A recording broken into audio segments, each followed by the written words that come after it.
इंसानी हमदर्दी और बाहमी ताउन द यू पुरअमन मुआशरे पहचान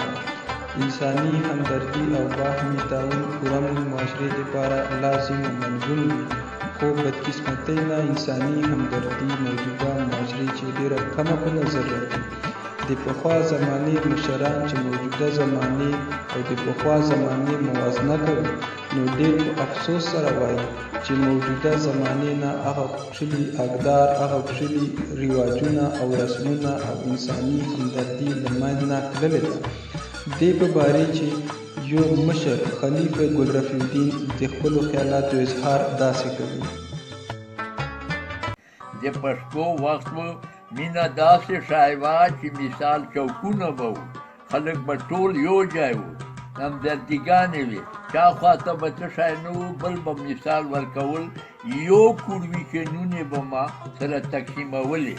یوې کوزې چې اوبه به موږ سره تقسیمولې اوبه به ورې سرې چینې ګرې ډېر به په عذابو په مشکو او په هغه به یې راړولې په وښو باندې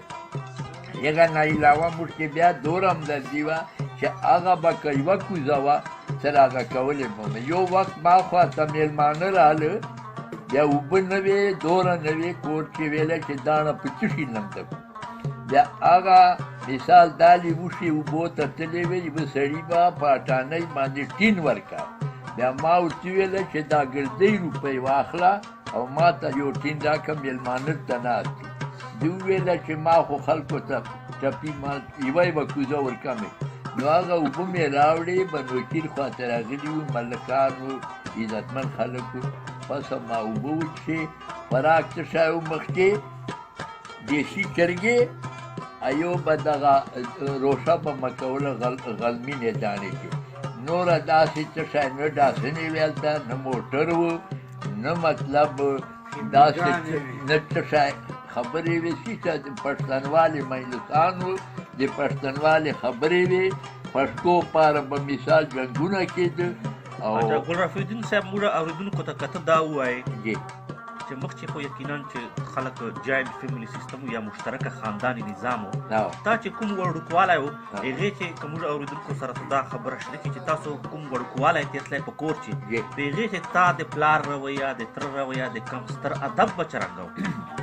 هغه داسې ادب و چې پلاره دا خو پرېږده چې مثال کلي کې وړه خبرې په جرګو خلاصوو موږ وړه خبرې په جرګو خلاصوو ټولې معاملې په مرکو خلاصوو